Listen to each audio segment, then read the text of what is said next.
Salam sejahtera, terima kasih karena bersama dengan saya di Nazilin Unity Channel.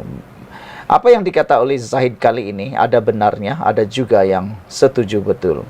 Apabila Zahid kata, kalau pada saya adil, tapi kalau kena pada saya, kata Zahid, adil. Kalau kena pada mereka, kerajaan tidak adil. Ini semua gara-gara pendakwaan yang sedang dialami atau sedang dilaksanakan terhadap pemimpin-pemimpin Perikatan Nasional PN, termasuk Muhyiddin Yassin. Timbalan Perdana Menteri Datuk Seri Ahmad Zahid Hamidi mahu semua pihak tidak mengambil sikap berat sebelah dengan mengatakan kerajaan bertindak tidak adil apabila mereka disiasat. Kalau orang lain yang disiasat adil, tapi kalau dirinya yang disiasat tidak adil pula, kata Zahid Hamidi. Berpada-padalah di dalam memilih, kata beliau. Beliau berkata lagi, kerana realitinya ialah peguam negara mempunyai kuasa untuk mendakwa sesiapa sahaja. Kalau terkena pada mereka, katanya tergesa-gesa. Tapi kalau terkena pada saya, mereka kata ini satu siasatan sangat komprehensif. Realitinya, bila anda buat salah, siasatan dilakukan. Kata Zahid lagi, peguam negara mempunyai kuasa sepenuhnya untuk mendakwa. Dulu saya pernah didakwa sebelum siasatan selesai. Itu sebabnya dalam saya menghadapi pertuduhan itu, pindaan dibuat terhadap tuduhan, artinya siasatan tidak selesai. Yang dia kata kerajaan berlaku adil. Tapi bila kena kata mereka kata kerajaan tidak berlaku adil, double standard. Janganlah begitu, kata Zahid Hamidi kepada pemberita selepas merasmikan seminar teknikal Persatuan Keselamatan Sosial Antarabangsa di Pusat Dagangan Kuala Lumpur hari ini. Semalam bersatu mendakwa siasatan berhubung ucapan pengerusi Perikatan Nasional PN Tan Sri Muhyiddin Yassin yang dikatakan menyentuh kewibawaan yang di Pertuan Agong ke-16 dilakukan secara tergesa-gesa. Timbalan Presiden Bersatu Datuk Seri Ahmad Faizal Azumu berkata, pendakwaan segera ke atas bekas Perdana Menteri itu juga menimbulkan banyak lagi persoalan. Muhyiddin yang didakwa di Mahkamah Session Gua Musang, Kelantan hari ini mengaku tidak bersalah terhadap pertuduhan, menyebut perkataan yang menghasut berkaitan kaum, agama dan raja dalam ucapannya ketika berkempen pada pilihan raya kecil PRK Dewan Undangan Negeri Dunenggiri baru-baru ini. Saudara-saudara sekalian, apa pula pendapat anda tentang isu kali ini? Adakah patut mereka pembangkang mengatakan kerajaan ini tidak adil kalau mereka disiasat? Tapi kalau orang yang disiasat, kata Zahid Hamidi, itu baru komprehensif.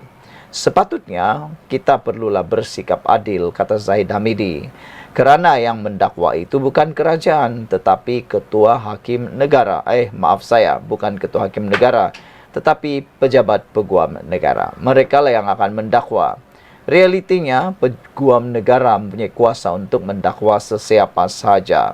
Kalau nak kata tergesa-gesa, semuanya ikut SOP. Ketua Polis Negara sudah menyatakan sebentar tadi bahawa keseluruhan pendakwaan terhadap Muhyiddin Yassin dilakukan mengikut SOP dan bukannya secara tergesa-gesa maupun secara lambat. Ini tidak orang buat ikut SOP lancar dan teratur dikata tergesa-gesa. Bila lambat pula pendakwaan, dikata pula polis lembab. Mana satu yang betul?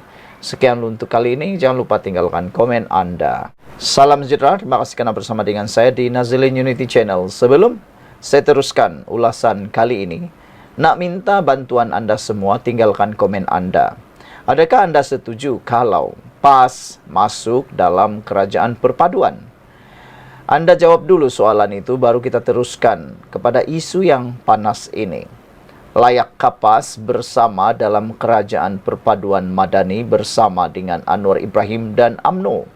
Dan bolehkah PAS diterima oleh UMNO semula selepas mereka telah mematuk 2 kali UMNO sendiri?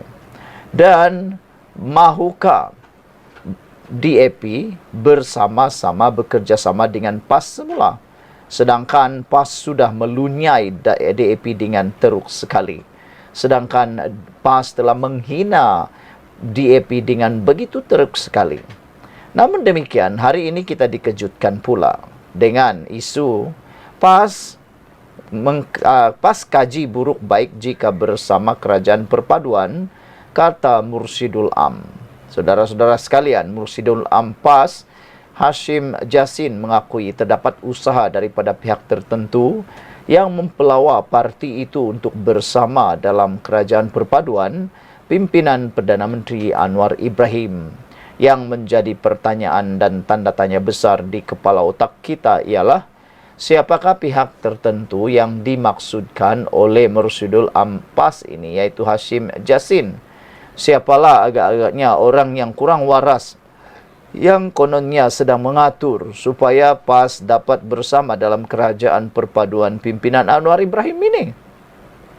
Malah kata beliau lagi, perkara itu juga ada dibangkitkan pada Majlis Syura Ulama, namun secara sepintas lalu dan belum ada sebarang keputusan muktamad. Namun demikian, ada netizen kata inilah teknik atau taktik daripada PAS.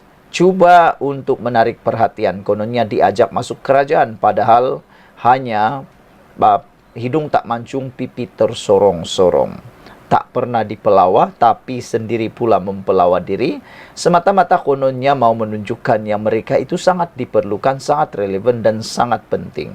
Walhal padahal, kata beberapa pemerhati politik bebas, PAS sebenarnya tidaklah banyak peranannya di dalam mana-mana kerajaan sebelum ini. Sedangkan mereka sudah pernah berkuasa di Putrajaya, tetapi banyak yang mereka janjikan tidak mampu dibuat apa-apa pun.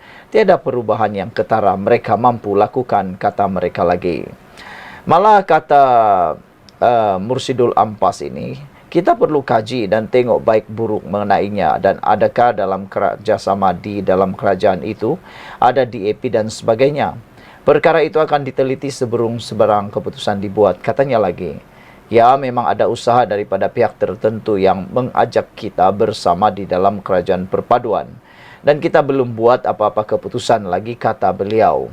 Menurut Mursyidul Am PAS itu, sebagai parti tunggal yang mempunyai kerusi terbanyak di kawasan Parlimen dan Dewan Undangan Negeri Majoriti Melayu, sudah pastinya kerjasama itu boleh membantu memperkuatkan kedudukan kerajaan. Namun untuk bersama di dalam kerajaan perpaduan, kata Hashim, beliau berkata PAS memerlukan kajian dan perbincangan lebih menyeluruh. Ada baik dan buruknya perkara tersebut dengan PAS masih tidak membuat sebarang keputusan muktamad mengenainya, katanya. Pada Februari lalu, Presiden PAS Abdul Hadi Awang menegaskan partinya tetap beristiqomah bersama Islam yang berkuasa dan bukan sebaliknya dengan Islam sekuler yang tidak berkuasa. Kata Presiden PAS itu, Islam sekuler tersebut dicatatkan oleh penjajah dengan meninggalkan petunjuk Allah, seterusnya membawa akibat buruk yang dapat disaksikan sekarang, katanya lagi. Bagaimanapun, Fahmi tidak menyatakan secara jelas sama ada perbincangan itu termasuk dialog eksekutif antara kerajaan pusat dan PAS. Berapa komen daripada netizen berkait isu ini ialah, ada netizen kata, pergi bermimpilah PAS. Pergi bermimpilah PAS, kata dia, lebih baik daripada bermimpi daripada masuk kerajaan perpaduan. Pepel Maus kata PAS tidak perlu bersama dalam kerajaan perpaduan. Hadi kata dalam kerajaan itu ada Dajjal, Zalim, ada DAP yang berkauman. Duduklah jadi pembangkang sampai kiamat hingga PRU 16, kata Pepel Maus. Nak bagi jawatan PAS dah penuh. Ini bukan kereta api, boleh bagi semua jawatan, katanya lagi. Sekian dulu untuk kali ini. Jangan lupa tinggalkan komen Anda. Hello, selamat petang, salam sejahtera. Terima kasih karena bersama dengan saya di Nazilin Unity Channel. Ada yang kata polis lembab dan polis tergesa-gesa membuat dakwaan terhadap Muhyiddin Yassin. Tapi sebenarnya ini jawapan daripada perkara itu. Polis bukan lembab maupun tergesa-gesa menyiasat Muhyiddin. Dan sebagai tambahan kepada isu kali ini, telah diberikan tahu bahawa pendakwaan terhadap Muhyiddin Yassin bukan dibuat oleh kerajaan. Kerajaan tidak ada campur tangan langsung. Kerana kerajaan tidak ada pun membuat laporan polis berkait dengan ucapan Muhyiddin itu. Tetapi ianya berdasarkan laporan-laporan polis yang telah dibuat oleh masyarakat. 300 laporan polis telah dibuat. Bahkan Istana Pahang sendiri, keluarga Istana Pahang sendiri membuat laporan terhadap Muhyiddin Yassin. Jadi kenapa nak salahkan pula Anwar Ibrahim? Kenapa nak salahkan pula kerajaan? Yang anda patut salahkan ialah orang yang membawa ucapan berunsur 3R tersebut. Kenapa orang yang mengucapkan itu tidak disalahkan? Itulah kan yang membawa masalah pula dicuba dipertahankan. Yang bukan membawa masalah pula diserang habis-habisan. Hari ini Ketua Polis Negara Rezaruddin Husin menjelaskan siasatan terhadap Presiden Bersatu Muhyiddin Yassin atas pertuduhan di bawah Akta Hasutan 1948 dilakukan mengikut prosedur dan bukannya secara tergesa-gesa. Katanya lagi, siasatan berhubung isu agama, raja dan kaum 3R dilakukan mengikut masa yang ditetapkan iaitu selama 7 hari. Manakala arahan pendakwaan pula datang dari Jabatan Peguam Negara AZC. Sebelum ini kita sudah diberitahu akan tunjukkan prestasi kita dalam masa 7 hari. Tiada kena mengena tergesa-gesa. Kalau kata hari ini siasat, esok tuduh, mungkin tergesa-gesa, kata beliau lagi. Dalam masa 7 hari itu, mungkin siasatan habis dalam masa 4 hari. Dan AGC pula akan ambil masa 1 atau 2 hari pula atau 24 jam saja. Rakam keterangan dan arahan tuduh daripada AGC. Tidak timbul isu tergesa-gesa, tapi memang ambil masa yang ditetapkan. Kalau lambat nanti orang kata kita lembab. Bila kita cepat pula orang kata ada tergesa-gesa pula. Mana satu yang betul? Katanya kepada wartawan di Kuala Krai, Kelantan hari ini. Muhyiddin disiasat berhubung ucapannya di Felda Prasu Kelantan semasa PRK Nenggiri ketika dia mengulas mengenai pelantikan Perdana Menteri selepas pilihan raya umum ke-22 pada tahun 2022. Ucapannya disifatkan sebagai menghina yang di-Pertuan Agong ketika itu, yaitu Al-Sultan Abdullah Riayatuddin Al-Mustafa Bilal Shah. Ketua Pembangkang Hamzah Zainuddin mendakwa undang-undang hasutan yang sebelum ini ditentang oleh Pakatan Harapan kini digunakan untuk menakut-nakutkan pemimpin PN. Kata beliau, Muhyiddin hari ini memohon untuk dibicarakan atas pertuduhan menghasut di Mahkamah Session Gua Musang di hadapan Hakim Nik Muhammad Tarmizi Nik Muhammad Sukri. Saudara-saudara sekalian, beberapa komen daripada netizen berkait isu ini ialah mereka kata dah mula panik ke Perikatan Nasional Pembangkang ini sehingga mereka mula mengaitkan pula dengan masa dan tergesa-gesa. Sekian dulu untuk kali ini. Jangan lupa tinggalkan komen anda, tekan butang subscribe. Bye-bye. Salam sejahtera. Terima kasih kerana bersama dengan saya di Nazilin Unity Channel. Tak henti-henti nak bermain dengan fitnah. Ini lagi yang dibuat oleh Walaun, oleh geng-geng pembangkang. Kalau baru-baru ini mereka sudah kehabisan isu, kehabisan modal politik. Nak burukkan Anwar Ibrahim tak tahu bermula dari mana. Kerana semuanya sudah diperbaiki. Antaranya harga minyak telah pun turun 3 minggu, 4 minggu berturut-turut. Kalau tak silap 3 minggu berturut-turut. Selain daripada itu, Anwar Ibrahim juga telah menangani dengan baik isu Israel-Palestin. Anwar Ibrahim juga telah menyelesaikan isu gaji pekerja awam. Banyak yang telah diselesaikan oleh Anwar Ibrahim sehingga makin ramai suka dengan Anwar Ibrahim. Kali ini mereka yang tak suka dengan Anwar Ibrahim cuba lagi memfitnah Anwar Ibrahim. Tapi nampaknya fitnah itu terkena di kaki sendiri, atau dengan kata lain menembak kaki sendiri. Nak cuba tembak orang tapi tertembak kaki sendiri. Baru-baru ini dalam penutupan Sukan Sukma di Sarawak, Anwar Ibrahim telah pun dijemput sebagai ahli kenamaan yang merasmikan penutupan Hari Sukan Sukma tersebut. Tapi apa yang terjadi mengejutkan apabila ada Walaun, ada geng pembangkang ini mula menggunakan isu apabila Anwar Ibrahim menaiki sebuah kereta yang berjenama Bentley yang kita tahu cukup mahal. Mereka menggunakan isu itu, kononnya Anwar Ibrahim tidak serupa bikin. Kononnya kata mereka cuba mengatakan kononnya berjimat dan sebagainya. Rupa-rupanya Anwar kononnya naik kereta Bentley. Tapi saudara, rupa-rupanya mereka tersilap. Kereta Bentley yang dinaiki oleh Anwar Ibrahim ketika datang merasmikan penutupan Sukma bukanlah milik Anwar Ibrahim. Kereta Bentley yang dinaiki oleh Anwar Ibrahim itu adalah kereta Kerajaan Negeri Sarawak yang disediakan oleh Kerajaan Negeri Sarawak kepada tetamu kehormat yang dijemput datang ke Sarawak. Bukan Anwar punya.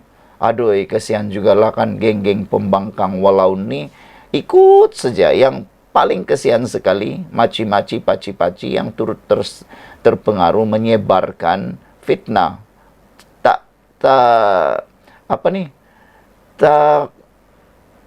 Tak sudah-sudah mereka bermain isu politik seperti itu. Dapat free dosa, kata netizen. Para penyokong Anwar Ibrahim kata, sia-sia dapat dosa kering, dosa percuma kerana terikut-ikut memfitnah Anwar Ibrahim. Jadi disahkan kereta Bentley yang dinaiki Perdana Menteri di Sarawak bukanlah milik Anwar Ibrahim, tapi milik Kerajaan Sarawak, disediakan oleh Kerajaan Sarawak. Kelibat Perdana Menteri Datuk Seri Anwar Ibrahim menaiki sebuah kereta mewah jenama Bentley Flying Spurs di Sarawak baru-baru ini menjadi bualan orang ramai. Difahamkan beliau hadir merasmikan penutupan Sukma Sarawak pada 24 Ogos lalu. Selepas selesai majlis penutupan, beliau dijemput oleh sebuah kereta di hadapan venue berkenan sehingga menjadi bahan serangan penyokong pembangkang. Untuk pengetahuan, kenderaan itu disediakan sendiri oleh Kerajaan Sarawak untuk mana-mana pemimpin tertinggi yang melawat negeri itu. Bukan sahaja Anwar Ibrahim, tapi dari luar negara pun naik kereta itu kalaulah mereka itu adalah tetamu kehormat untuk Sarawak. Menurut seorang aktivis politik, Syam Gaz, nombor plat kereta kebiasaannya akan ditukar berdasarkan kepada siapa yang menaiki kenderaan itu. Namun, perkara itu telah disalaherti dan digunakan oleh penyokong pembangkang untuk menyerang kerajaan. Dalam satu video dimuat naik di Facebook, seorang pengguna mempertikai kereta mewah yang digunakan oleh Perdana Menteri Anwar Ibrahim. Kata beliau, cakap je tak nak bazir wang rakyat. Ini apa? Perlukah kereta Bentley yang mahal macam ni? Kata caption dalam video yang dikongsi. Video itu membuatkan ramai percaya bahawa Perdana Menteri telah menggunakan kereta mewah.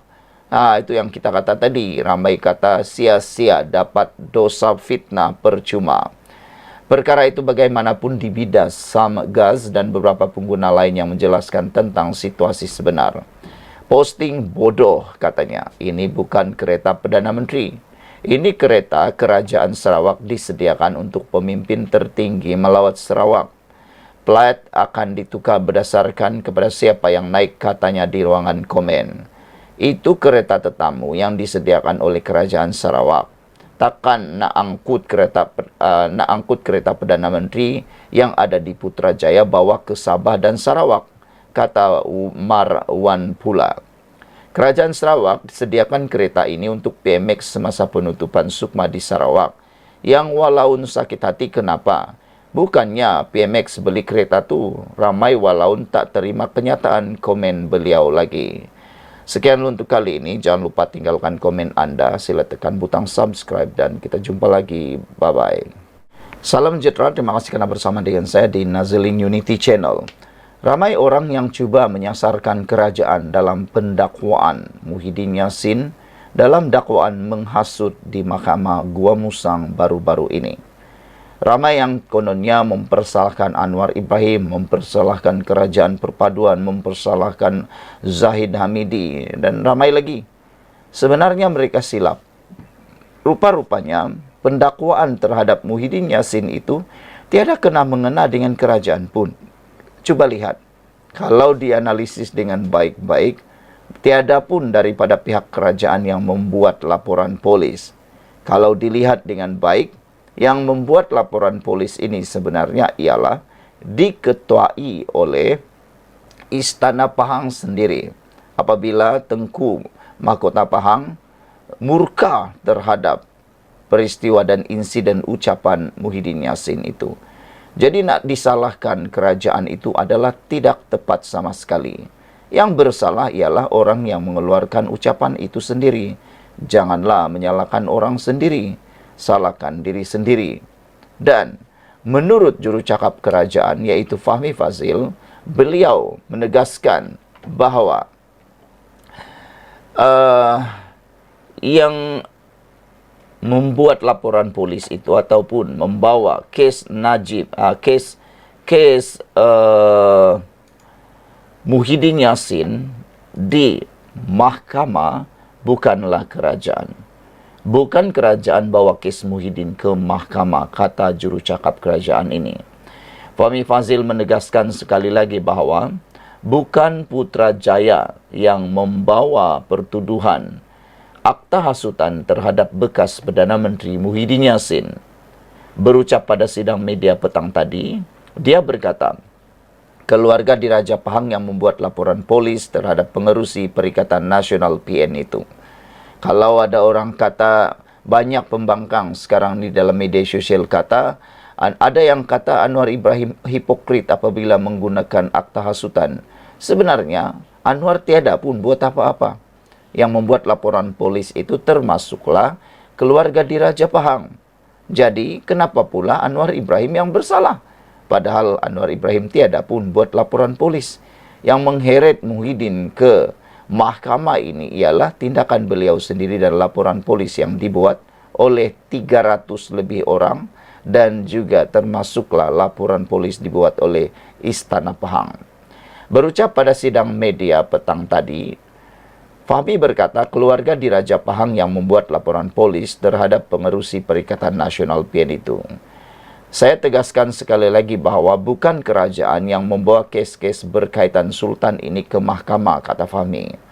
Tapi laporan polis itu telah dibuat oleh pihak istana, sama ada wakil Istana Selangor terhadap Menteri Besar sama seperti wakil Istana Selangor terhadap Menteri Besar Kedah ataupun wakil Istana Pahang dalam kes Muhyiddin, katanya.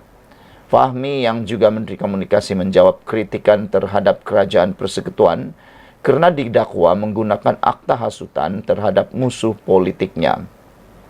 Ini selepas Muhyiddin didakwa di Mahkamah Kelantan kemarin berhubung ucapannya semasa pilihan raya kecil Nenggiri baru-baru ini yang menimbulkan kemurkaan pihak Istana Pahang kerana menuduh Sultan Abdullah Sultan Ahmad Shah menggagalkan percubaannya untuk membentuk kerajaan selepas PRU ke-15. Pertuduhan yang dirangka mengikut Seksyen 4 dalam kurungan 1 Akta Hasutan adalah berhubung ucapannya di Felda Perasu Kelantan pada 14 Ogos lalu. Berdasarkan transkrip yang dilampirkan pada kertas pertuduhan, dakwaan terhadap Muhyiddin adalah atas kenyataannya ketika dia menyorot mengenai yang di Pertuan Agong sebelum ini tidak memanggilnya untuk membentuk kerajaan selepas pilihan raya umum lalu, walaupun mendakwa mempunyai sokongan 115 ahli parlimen.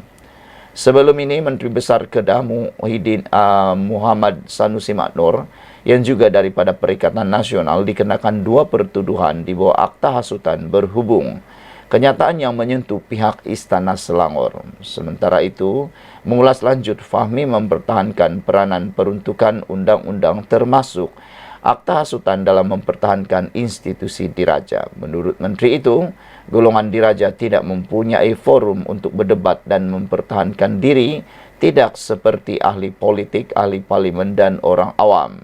Kita perlu pastikan institusi raja-raja ini bukan hanya berdaulat tetapi juga dipertahankan. Maka pada waktu ini fungsi itu ada juga yang boleh dimainkan oleh undang-undang termasuk akta hasutan, katanya lagi. Apa pendapat anda semua? Jangan lupa tinggalkan komen anda, tekan butang subscribe. Kita jumpa lagi. Bye-bye.